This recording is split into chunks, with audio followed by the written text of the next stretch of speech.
You try with a federation, the whole thing end in confusion. Caricom and then Carifta, but somehow a spelling disaster. Mr. West Indian politician, I mean you went to big institution, and how come you can't unite 7 million? When a West Indian unity, I know it's very easy. If you only rafter your people and tell African and Indian racial tensions in the Caribbean did not arise suddenly or naturally. They emerged from a long history of colonial labor systems, cultural separation, and social hierarchies established during slavery and indentureship.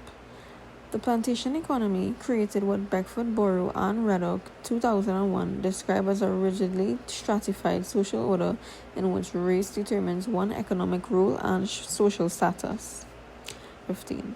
After the emancipation of enslaved Africans, European planters introduced Indian indentured laborers to secure a cheap and controllable workforce, a decision that reshaped the region's demographic and cultural landscape. Hillman and D. Agostino 2009 note that this labor arrangement positions Africans and Indians in direct competition for land, wages, and social mobility. Tensions deliberately intensified through divide and rule strategies that colonial governments used to maintain control. Page 145 to 147. This early separation was reinforced by differences in language, religion, and cultural practices, leading to what Mintz 1965 calls a fragmented social order. Characteristic of as groups sought to preserve their cultural identities, they remained socially distant from each other. Trudeau 2001 argues limited the possibilities for creolization and unity. Page 195 to 198. By the 20th century, these divisions extended into politics, labor movements, and community life, especially in places like Trinidad, where ethnic identities shaped political alliances and protest movements. Thus, the historical structures of slavery, indentureship, and colonial social engineering created the foundation for African-Indian tensions.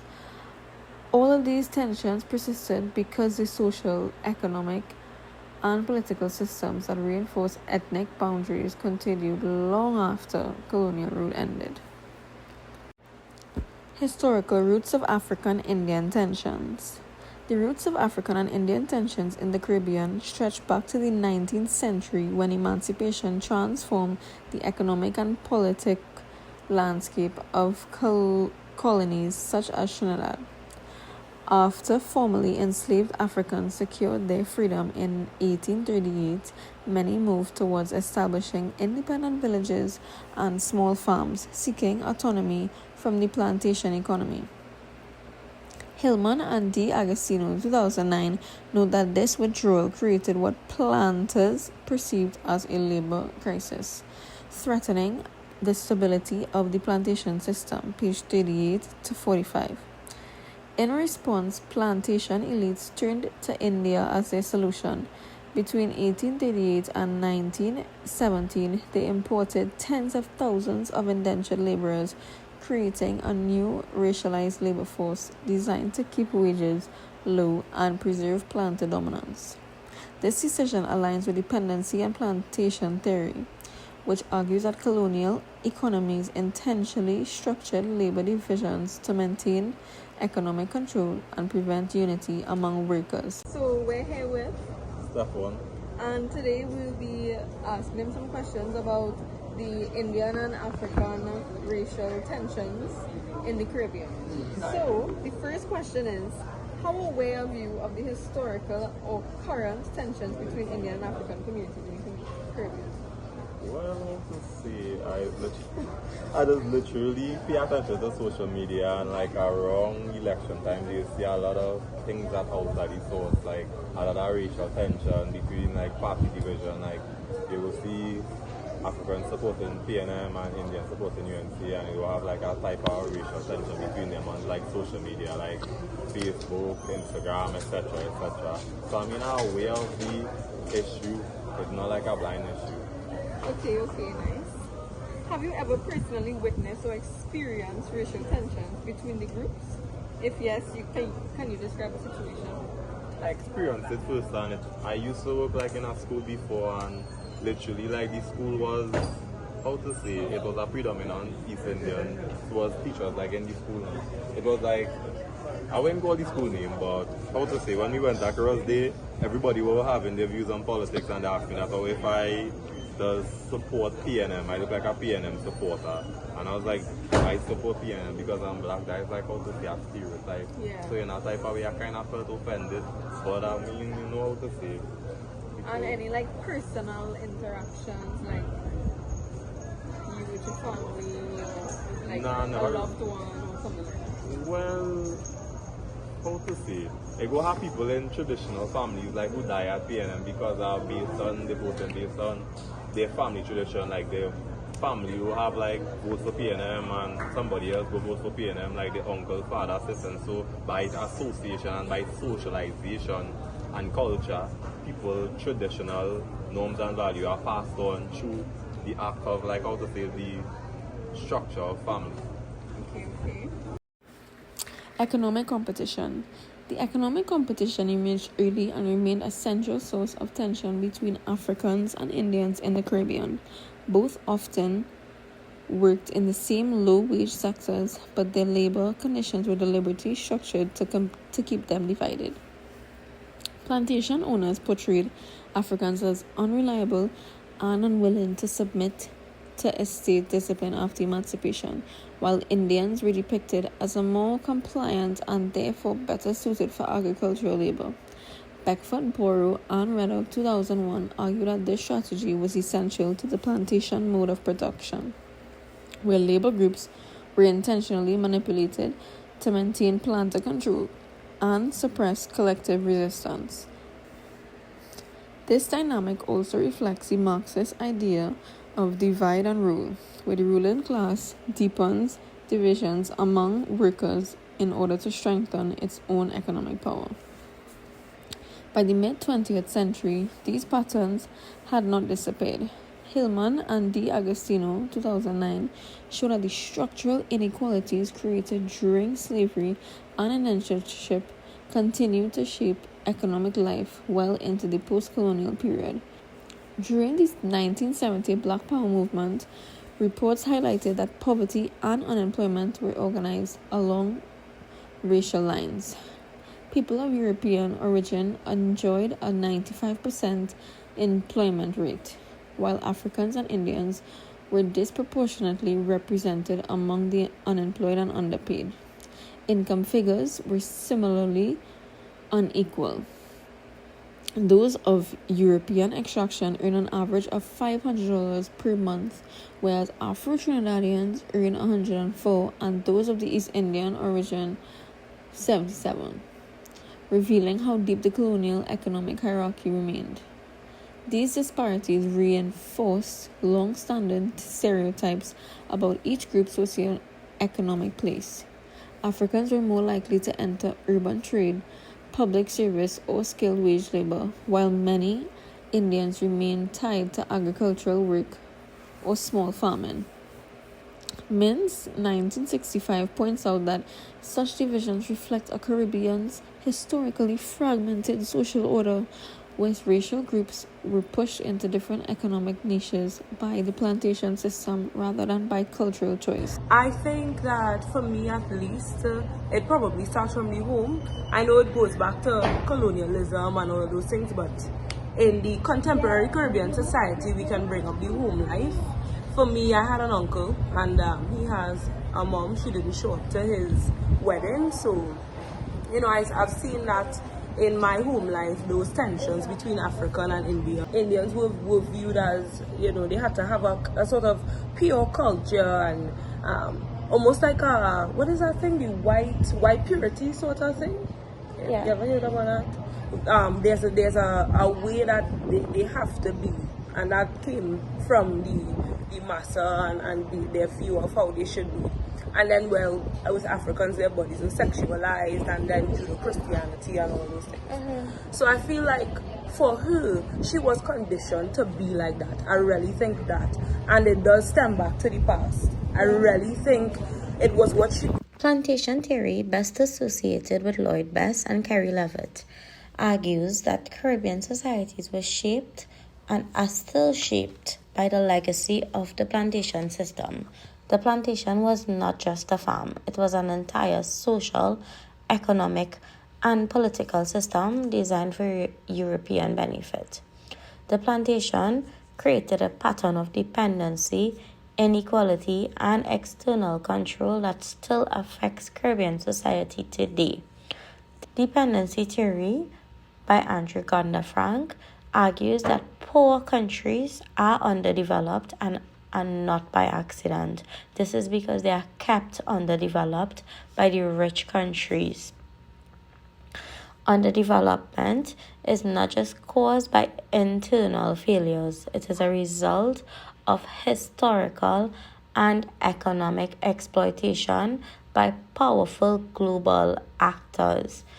Plantation theory shows that radical tension did not just happen naturally, they were designed by the colonial system.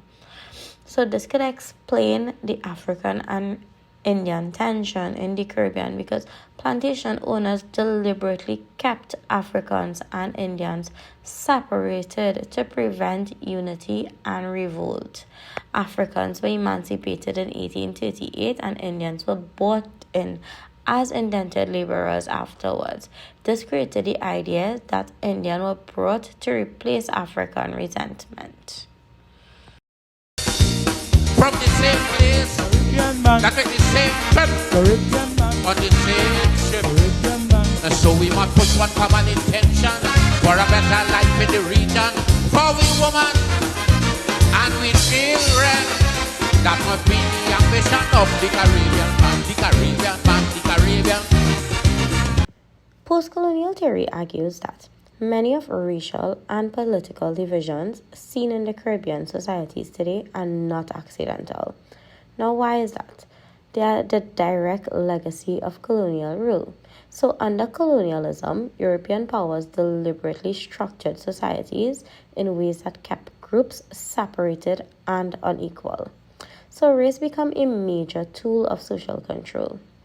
Colonial administrators classified populations according to race. So it had Africans, Indians, Europeans, Chinese, mixed. Each group assigned a different role in the economy and given different levels of status. So Africans were associated with plantation labor, Indians with indentureship, and Europeans with political and economic power. These divisions created what post-colonial theorists called fragmented societies. This is where groups developed separate identities, separate economic interests, and in many cases, mutual suspicions. After independence, these racial categories did not disappear. Instead, political elites inherited a system already organized along racial lines.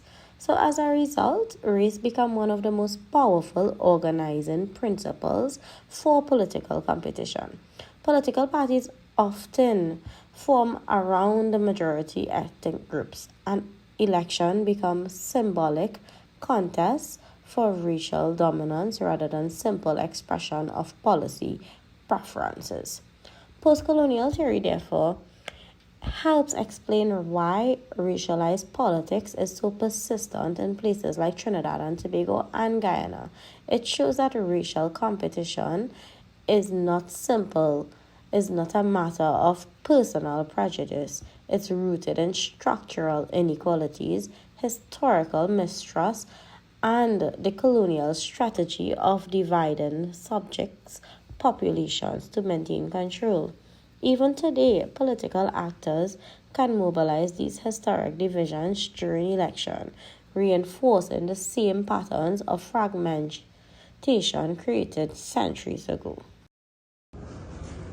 Okay, hi, my name is Lexi and we're here with Kendra. So today we'll be asking her some questions about the racial tensions in the Caribbean between the African race and the Indian race. So first question is, how aware are you of the historical or current tensions between Indian and African communities in the Caribbean? I would say I'm moderately aware of it. That's going on, currently going on. Okay. Second question. Have you ever personally witnessed or experienced racial tensions between these groups? If yes, can you describe the situation? Not personally, but you can see it in more political aspects. So let's bring up the whole political parties, PNM, UNC, everybody will try to divide it in terms of racial class, and you'll just see the more racial tensions and the slurs coming out mainly around political times or what do you call it, like voting. Yeah, I would just say mainly around those times. Okay, nice. So when somebody says, "Oh, Indians vote for UNC and Black Africans vote for PNM," does that affect you in any way? Like, Personally, no, but as a sociology student as well, you kind of seeing how to put it. You're just seeing like this, I don't know, this close-ended mind view that they have that, yeah, because you're Indian, you have to vote for UNC, or because they're Black or African, you have to vote for PNM, which is not really true. Everybody can vote on whoever they want to. It's a personal choice, not really a racial choice. Prime Minister's giving, but I say no set of money, good for my unity. Now first of all, your people need their identity to be one race from the same place. That make the same trip on the same ship. So we must push one common intention for a better life in the region. Case study of Trinidad politics and Black Power. One of the clearest examples of African-Indian dynamics in modern Caribbean politics comes from Trinidad, particularly during the Black Power movement of 1970.